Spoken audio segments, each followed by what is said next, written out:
আজ ভারতবর্ষের ৮০তম স্বাধীনতা দিবস। আজকের এই ঐতিহাসিক দিনে দিল্লির লালকেল্লা থেকে শুরু করে দেশের প্রতিটি প্রান্তে তিরঙ্গা পতাকা সগৌরবে উঠছে।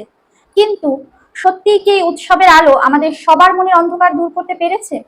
স্বাধীনতা মানে তো শুধু একটি নির্দিষ্ট দিনে পতাকা উত্তোলন বা কিছু দেশাত্মবোধক গান গাওয়া নয়। স্বাধীনতা মানে হলো একাত্মতা। স্বাধীনতা মানে হলো দেশের প্রতি নিঃশর্ত ভালোবাসা এবং একে অপরের প্রতি পারস্পরিক শ্রদ্ধা। কিন্তু আজ অত্যন্ত ভারাক্রান্ত হৃদয় বলতে হচ্ছে যে আমাদেরই রাজ্যের বেশ কিছু অঞ্চলে, তা সে মেটিয়াবুরুজ হোক, পার্ক সার্কাস হোক বা রাজাবাজার, সেখানে স্বাধীনতা দিবসের আনন্দ এবং জাতীয় পতাকার উপস্থিতি হয়তো সেভাবে চোখেই পড়ছে না, যা অত্যন্ত দুর্ভাগ্যজনক। যখন আমরা দেখি কোনো একটি নির্দিষ্ট এলাকার হাতে গোনা কয়েকটা বাড়িতে মাত্র ভারতের জাতীয় পতাকা উঠছে, তখন বুকের ভেতরটা একটা গভীর ক্ষত সৃষ্টি হয়। মনে প্রশ্ন জাগে, এত ক্ষোভ, এত দূরত্ব কেন? আমরা কি ভুলে গেছি এই দেশের মাটিতেই হিন্দু, মুসলিম, শিখ, খ্রিস্টান সব ধর্মের পূর্বপুরুষদের রক্ত মিশে আছে?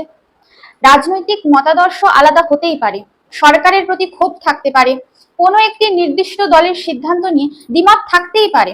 গণতান্ত্রিক দেশে কোনো একটি রাজনৈতিক দলকে সমর্থন করার, সমালোচনা করার অধিকার আছে, কিন্তু রাজনৈতিক ক্ষোভের কারণে দেশের জাতীয় প্রতীককে বা দেশের স্বাধীনতা দিবসকে উপেক্ষা করা কখনোই কাম্য নয়। সরকার আসে, সরকার যায়, রাজনৈতিক দলের পরিবর্তন হয়, কিন্তু দেশ চিরকাল থেকে যায়।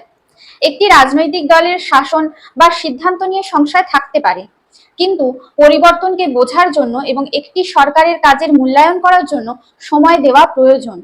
ক্ষোভ বা ভয়ের বশবর্তী হয়ে নিজেদের জাতীয় মূলধারা থেকে দূরে সরিয়ে নেওয়া কখনোই কোনো সমাধান হতে পারে না। মনে রাখবেন, দেশের আইন শৃঙ্খলা এবং বেআইনি কার্যকলাপের বিরুদ্ধে ব্যবস্থা নেওয়া যে কোনো প্রশাসনের সাংবিধানিক দায়িত্ব।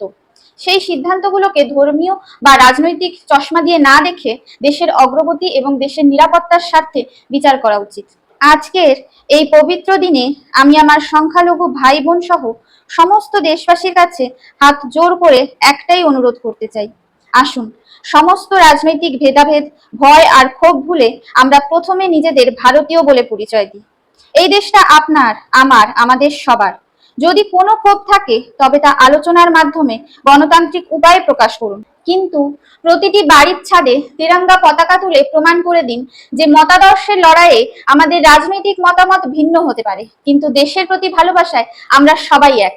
আসুন আমরা সবাই মিলে এমন এক ভারত গড়ে তুলি যেখানে মেটিয়াবুরুজ থেকে কাশ্মীর বা কন্যাকুমারিকা প্রতিটি বাড়ির ছাদে সগৌরবে উঠবে আমাদের তিরঙ্গা। জয় হিন্দ, বন্দে মাতরম।